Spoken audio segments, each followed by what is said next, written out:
सरदार पटेल जी इस धरती पे पैदा हुए थे। गांधी जी, सरदार पटेल जी ये कांग्रेस पार्टी के फाउंडेशन है, कांग्रेस पार्टी की नींव है।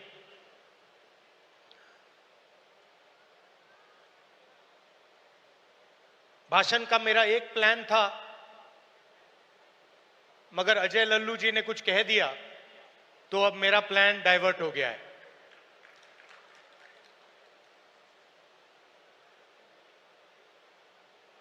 अभी उन्होंने कहा कि मैं पिछड़ों के लिए, दलितों के लिए, आदिवासियों के लिए, गरीब लोगों के लिए काम कर रहा हूं। वो सच है, मगर उन्होंने बात जोड़ी कि आने वाले समय में लोग मेरा नाम याद करेंगे, और जैसे ही ये शब्द उनके मुंह से निकले तो मुझे एक बात याद आई।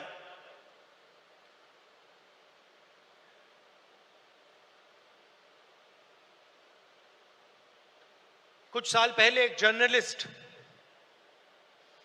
मेरे से मिलने आए। हिंदुस्तान के जाने हुए जर्नलिस्ट हैं। ऑफिस में बातचीत चल रही थी। उन्होंने मुझे बोला कि वो या मुशर्रफ जी या नवाज शरीफ के मित्र थे, और उन्होंने मुझे बताया कि उन्होंने नवाज शरीफ या मुशर्रफ जी से कहा था कि अगर आप हिंदुस्तान और पाकिस्तान के बीच में शांति लाएंगे तो पूरी दुनिया आपका नाम याद करेगी।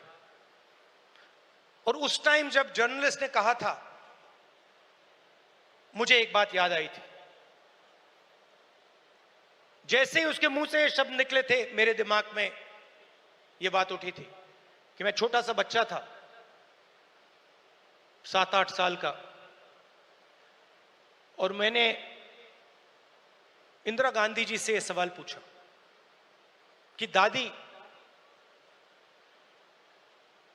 मरने के बाद आपके बारे में लोगों को क्या कहना चाहिए, क्या सोचना चाहिए? जानते हो इंदिरा गांधी जी ने क्या जवाब दिया, जो मुझे आज तक परफेक्ट जवाब लगा।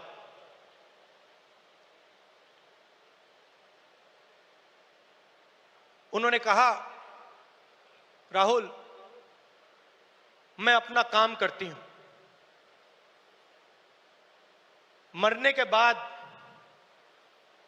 लोग मेरा क्या सोचें क्या ना सोचें, मुझे कोई फर्क नहीं पड़ता है। मुझे इंटरेस्ट अपने काम से है, और अगर पूरी दुनिया मेरे मरने के बाद मुझे भूल जाए, वो भी मेरे लिए मंजूर है, अगर मैंने अपना काम पूरा किया। तो यही मेरी सोच है। लोग क्या सोचेंगे क्या नहीं सोचेंगे, मुझे कोई फर्क नहीं पड़ता। सच्चाई क्या है और मुझे क्या करना है, वो मैं करना चाहता हूं।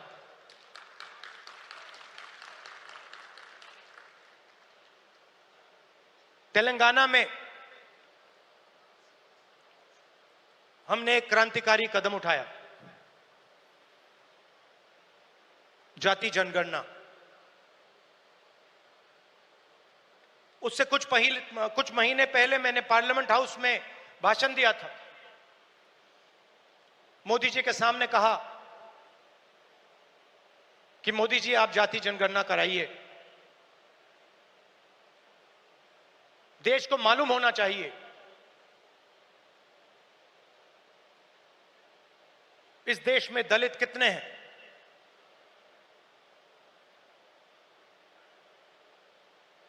पिछड़ा वर्ग कितना है,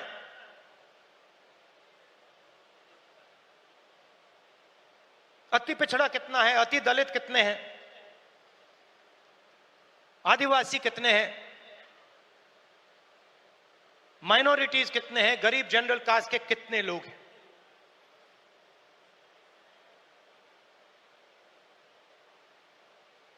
और मैं सिर्फ जाति जनगणना के पीछे नहीं था। जाति जनगणना एक कदम है,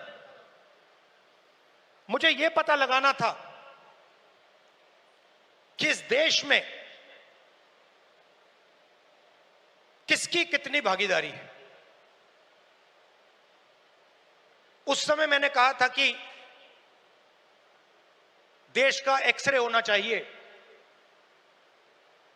पता लगाना चाहिए कि जो हमारे दलित, आदिवासी, पिछड़े वर्ग के लोग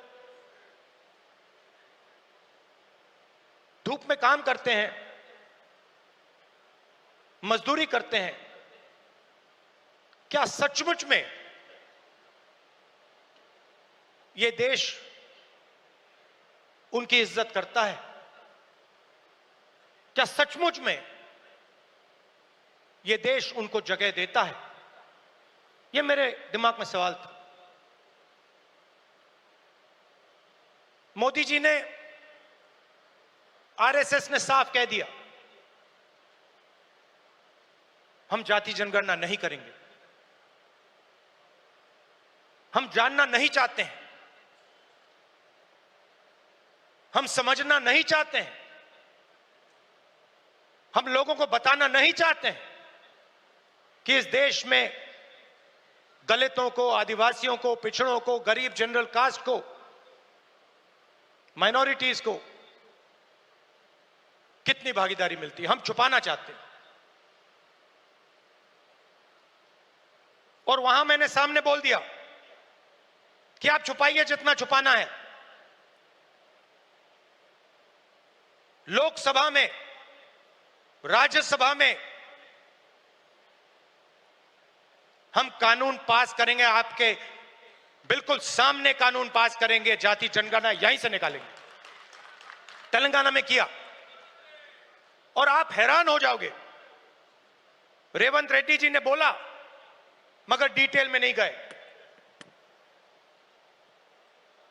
और मैं जानता हूं कि जो तेलंगाना की हालत है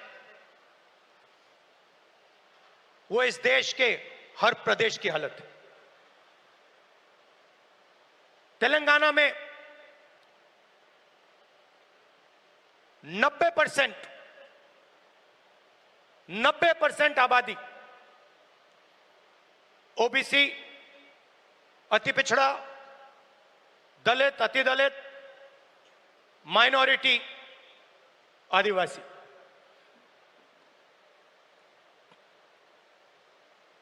तेलंगाना का कॉर्पोरेट सेक्टर देखिए, मालिकों की लिस्ट, सीईओज की लिस्ट, सीनियर मैनेजमेंट की लिस्ट, 90% में से आपको एक व्यक्ति नहीं मिलेगा।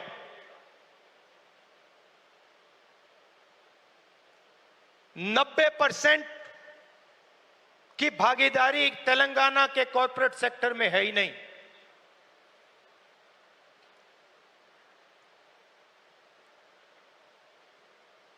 आजकल 21वीं सदी में मजदूर को गिग वर्कर कहा जाता है। वो घरों में खाना ले जाते हैं, घरों में खाना पकाते हैं, पिज्जा ले जाते हैं, अमेज़न की डिलीवरी ले जाते हैं, धूप में ले जाते हैं, सड़क पे मरते हैं। तेलंगाना में उनकी लिस्ट निकाली,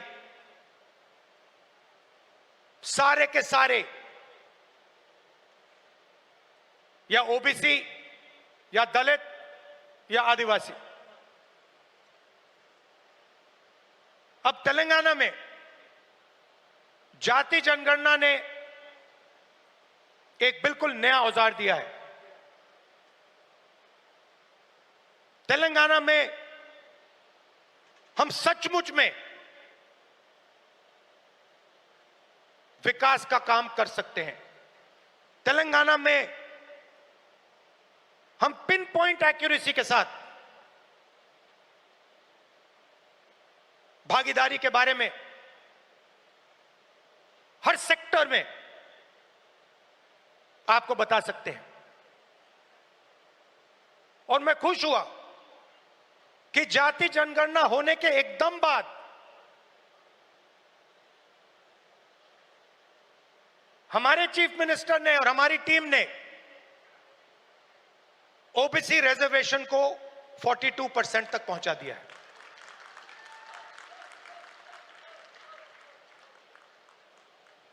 हम सुपर पावर की बात करते हैं, मगर जब धन की बात होती है, भागीदारी की बात होती है, कॉर्पोरेट इंडिया की बात होती है, चाहे प्राइवेट अस्पताल हो, प्राइवेट एजुकेशन सिस्टम हो, 90% उसमें है ही नहीं। मोदी जी 24 घंटा पिछले वर्ग की बात करते हैं, दलितों की बात करते हैं, आदिवासियों वनवासियों की बात करते हैं, वो उनको वनवासी कहते हैं। मगर जब उनकी भागीदारी का सवाल आता है, जब उनके पार्टिसिपेशन का सवाल आता है, तो बीजेपी के लोग बिल्कुल चुप हो जाते हैं। तो ये तेलंगाना ने एक क्रांतिकारी कदम उठाया है और पूरे देश को रास्ता दिखाया है। और मैं फिर से दोहरा के कह रहा हूं, इस स्टेज से आप सब के साथ कह रहा हूं कि 50% की जो दीवार है, इसको हम पूरे देश में तोड़ के परे कर देंगे। और जो शुरुआत हमने तेलंगाना में की है, वही हम दिल्ली में पूरे हिंदुस्तान के लिए करने जा रहे हैं। एससी एसटी सब प्लान की मैंने बात उठाई। क्रांतिकारी कानून लाए थे हम, इसको बीजेपी ने रद्द कर दिया है।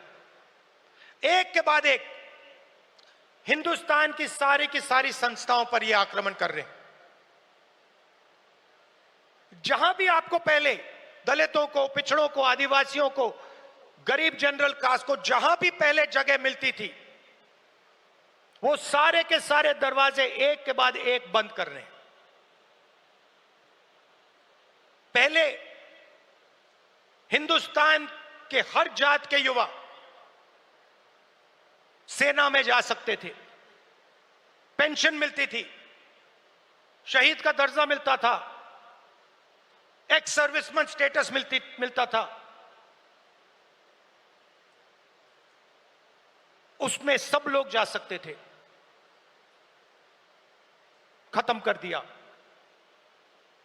आज हमारी सरकार युवाओं को कहती है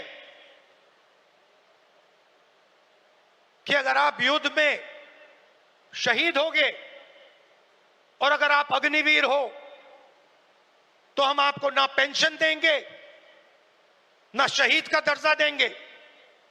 आपके साथ में जो लड़ रहा है उसको मिलेगा, मगर आपको नहीं मिलेगा। रास्ता किसके लिए बंद किया? गरीबों के लिए, गरीब जनरल कास्ट, दलित, पिछड़ा वर्ग, अति पिछड़ा वर्ग, आदिवासियों के लिए। पहले पब्लिक सेक्टर हुआ करता था, उसमें हर जात के लोग जा सकते थे।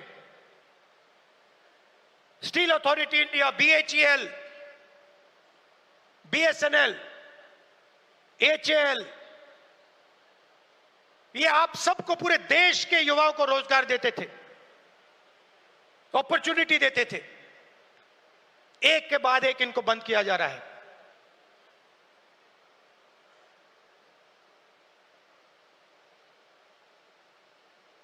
और किसको दिया जा रहा है? अदानी और अंबानी को। आप अदानी जी की कंपनी की लिस्ट निकालिए, मैनेजमेंट टीम की लिस्ट निकालिए,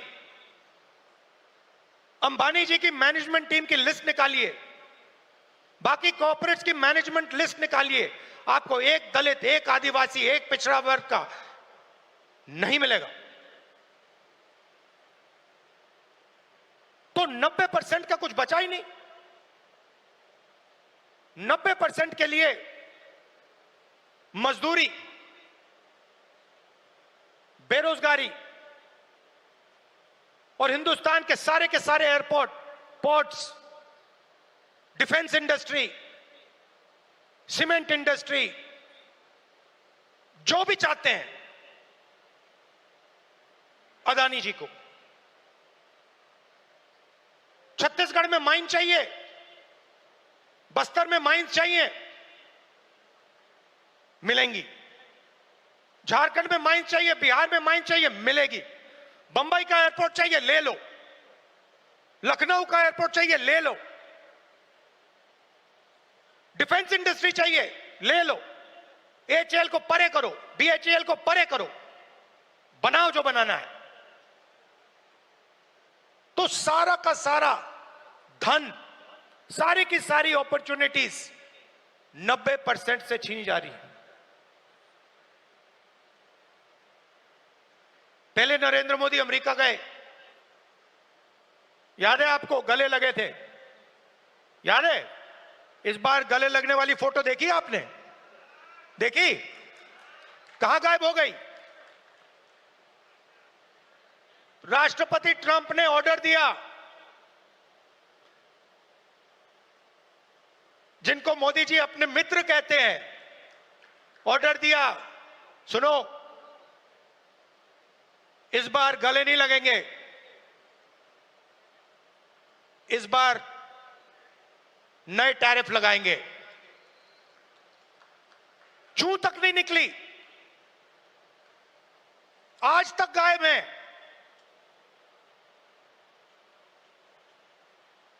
जनता का ध्यान वहां ना चला जाए तो पार्लियामेंट में 2 दिन ड्रामा चलाया।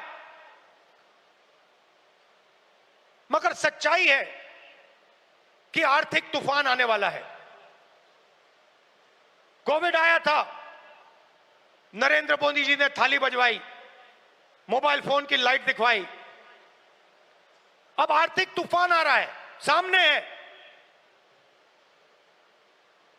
करोड़ों लोगों को नुकसान होगा। 50 साल से सबसे ज्यादा बेरोजगारी आज है। कहां गए नरेंद्र मोदी? कहां छुप गए हैं?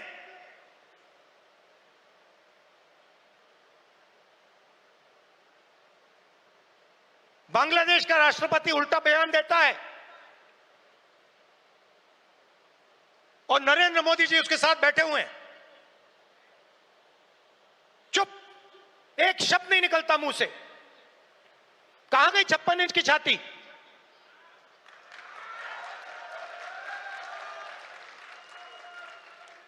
जब प्रधानमंत्री को कहना था, इंदिरा गांधी से एक बार किसी ने पूछा, डू यू लीन लेफ्ट और राइट? मतलब आप दाएं लीन करती हैं, बाएं लीन करती हैं? इंदिरा गांधी जी ने कहा, मैं हिंदुस्तान की प्रधानमंत्री हूं, मैं ना दाएं लीन करती हूं ना बाएं लीन करती हूं, बीच में सीधी खड़ी रहती हूं। ये हमारे जो नए प्रधानमंत्री हैं, ये सीधा सामने मत्था टेक देते हैं।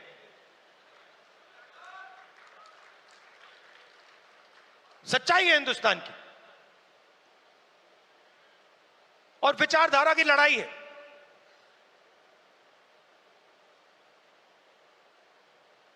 आप लोग हो सेना, बब्बर शेर। किसी ने कहा राहुल गांधी भारत जोड़ो यात्रा में चला।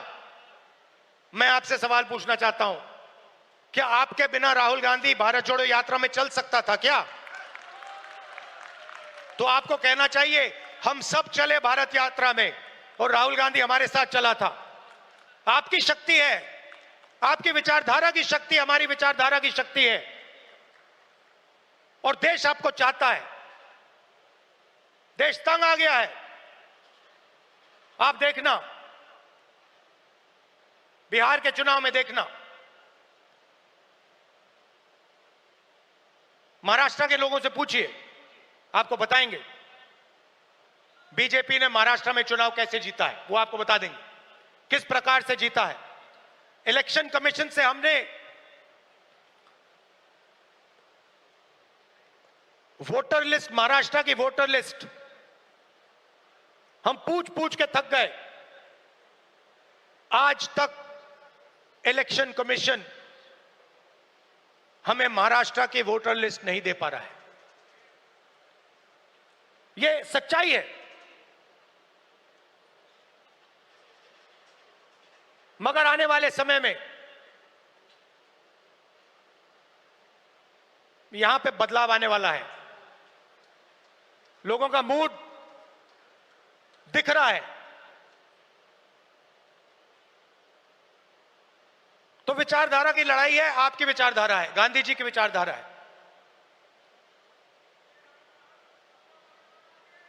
क्या फर्क है इसमें और आरएसएस की विचारधारा में? सबसे पहले ये कॉन्स्टिट्यूशन जो है ये हमारी विचारधारा है।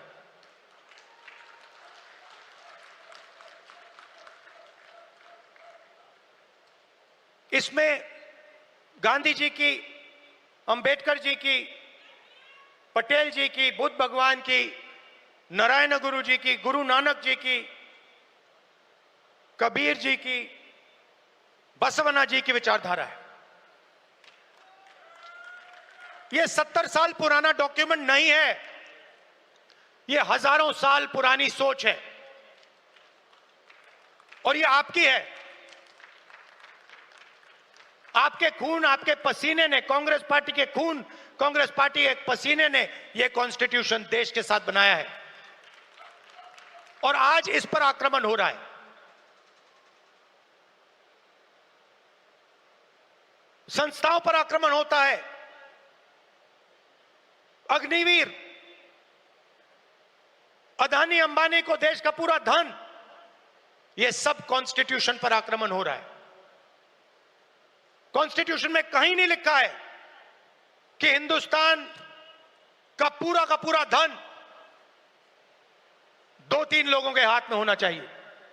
कॉन्स्टिट्यूशन में कहीं नहीं लिखा है कि हिंदुस्तान की हर संस्था में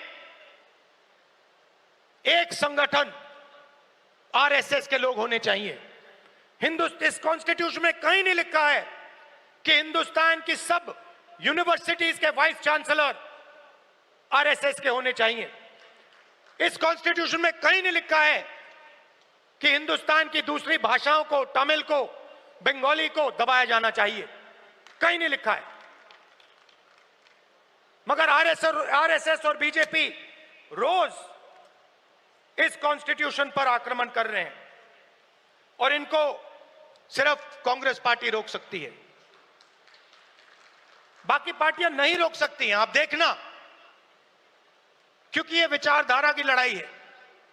जिस पार्टी के पास विचारधारा नहीं है, क्लैरिटी नहीं है, वो बीजेपी, आरएसएस के सामने नहीं खड़ी हो सकती। जिस पार्टी के पास विचारधारा है,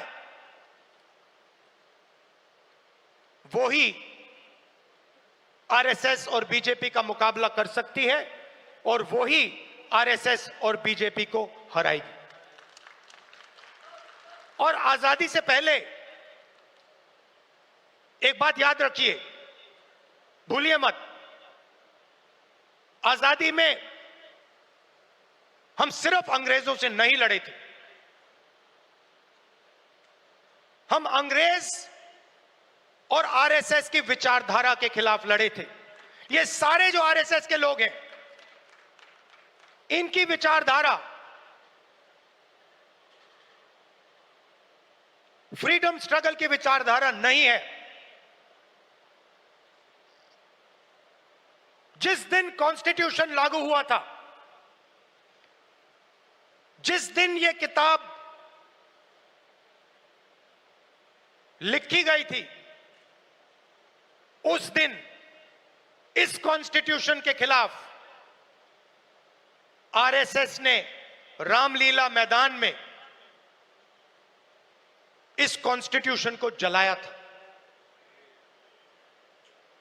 सालों के लिए इस कॉन्स्टिट्यूशन में लिखा है कि हमारे देश का जो झंडा है वो तिरंगा होगा। सालों के लिए आरएसएस ने तिरंगा को सलूट नहीं मारा था। यह सच है। आज जो भी कहें, उनकी विचारधारा कॉन्स्टिट्यूशन के खिलाफ है। वो लोकतंत्र को खत्म करना चाहते हैं, वो हिंदुस्तान की सारी संस्थाओं को कंट्रोल करना चाहते हैं और अंबानी अदानी को हिंदुस्तान का पूरा धन पकड़ाना चाहते हैं। और हमारी विचारधारा कहती है कि यह देश हर जात का, हर धर्म का है, हर भाषा का है। इस देश की संस्थाएं, इस देश के इंस्टीट्यूशंस किसी एक संगठन के नहीं हैं, कांग्रेस पार्टी के नहीं हैं, इस देश की जनता के हैं और इस देश की जनता को उन इंस्टीट्यूशंस पर कंट्रोल होना चाहिए। यह लड़ाई चल रही है। कुछ दिन पहले बीजेपी ने लोकसभा में वक्फ बिल पास किया। वक्फ बिल फ्रीडम ऑफ रिलीजन पर आक्रमण है, कॉन्स्टिट्यूशन पर आक्रमण है।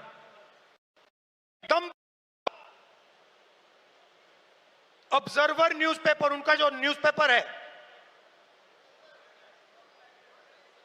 ऑर्गेनाइजर, सॉरी ऑब्जर्वर नहीं, ऑर्गेनाइजर में लिखते हैं कि अब जो क्रिश्चियन कम्युनिटी है,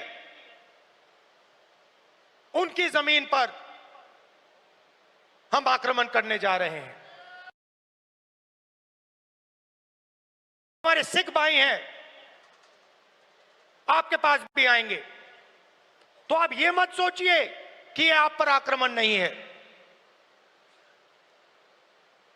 और ये एंटी कॉन्स्टिट्यूशन है और anti freedom of religion act है, और ये देश के सब लोगों को मालूम होना चाहिए।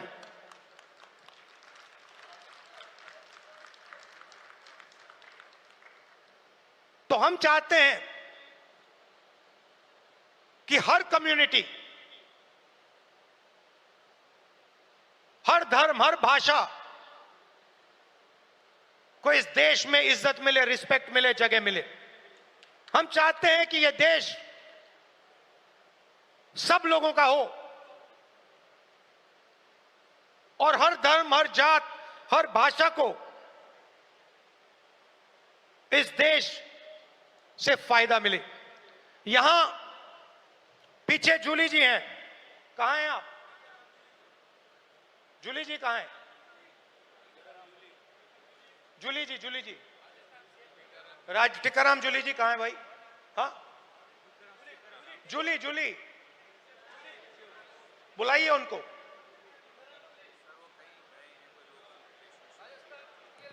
अच्छा, टिकाराम जूली हमारे सीएलपी हैं, राजस्थान के, दलित हैं,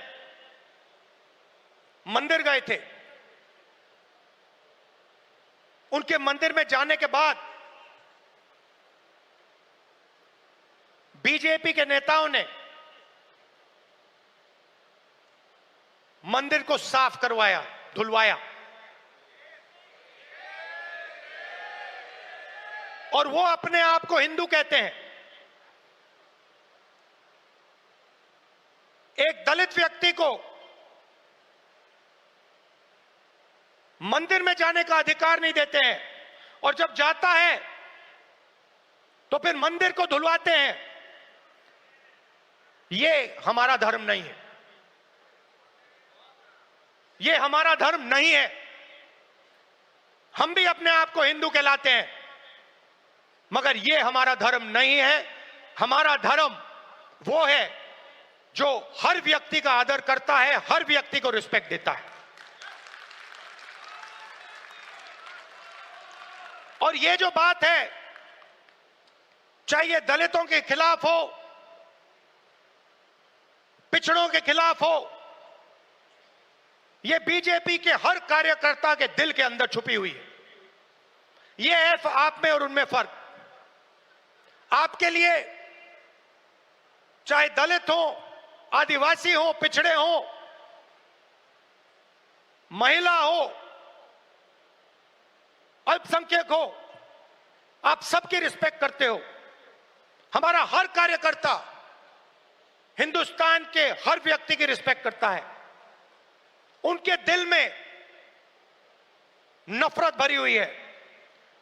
21वीं सदी में वो कह नहीं सकते हैं क्योंकि कॉन्स्टिट्यूशन है, मगर दिल में जो उन्होंने जूली साहब के साथ किया, वही वो आप सबके साथ करना चाहते हैं। ये उनकी सच्चाई है, और लड़ाई इसी बात की है। हमारे लिए सब लोग इंसान हैं, सब लोगों से हम मोहब्बत करते हैं, सब लोगों की हम रिस्पेक्ट करते हैं। उनके लिए अलग अलग है। कोई दलित है, उसको मंदिर में नहीं जाना चाहिए। कोई मोची है, उसे सॉफ्टवेयर इंजीनियर नहीं बनना चाहिए। कोई गरीब किसान का बेटा है, उसे अंग्रेजी नहीं सीखनी चाहिए। ऐसा हिंदुस्तान हमें नहीं चाहिए, और हम होने भी नहीं देंगे। आखिरी बात आपसे कहना चाहता हूं संगठन के बारे में। कांग्रेस प्रेसिडेंट, वर्किंग कमेटी और पार्टी के सीनियर नेताओं की काफी मीटिंग हुई है, और हम चाहते हैं कि जो हमारे डिस्ट्रिक्ट प्रेसिडेंट्स हैं, उन्हें हम पार्टी की नींव बनाएं। और हम चाहते हैं कि उन्हें, जो हमारे डिस्ट्रिक्ट प्रेसिडेंट्स हैं, डिस्ट्रिक्ट कमेटीज हैं, उन्हें पार्टी शक्ति दे, पावर दे और जिम्मेदारी दे। तो ये बदलाव हम कांग्रेस पार्टी में लाने जा रहे हैं।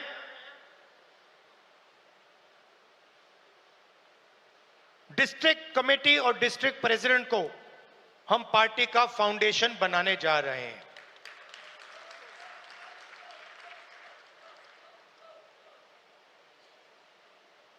अंत में आप सबको लड़ना है, और मैं जानता हूं कि यह आसान नहीं है, क्योंकि उनके पास धन है, उनके पास हिंदुस्तान के सारे इंस्टीट्यूशंस हैं, उनके पास सब कुछ है। मगर जीत हमारी होगी, क्योंकि हमारे पास सच्चाई है और देश की जनता का प्यार है। तो घबराने की कोई जरूरत नहीं है। आप देखना, आने वाले समय में कांग्रेस पार्टी, बीजेपी और आरएसएस का क्या करने जा रही है। अब मुझे पीछे से कह रहे हैं कि जो हमारे साउथ के लोग हैं, उनके लिए अंग्रेजी में बोलना है, तो थोड़ा सा मैं अंग्रेजी में बोलता हूं। Brothers and sisters, the fight is about the Constitution.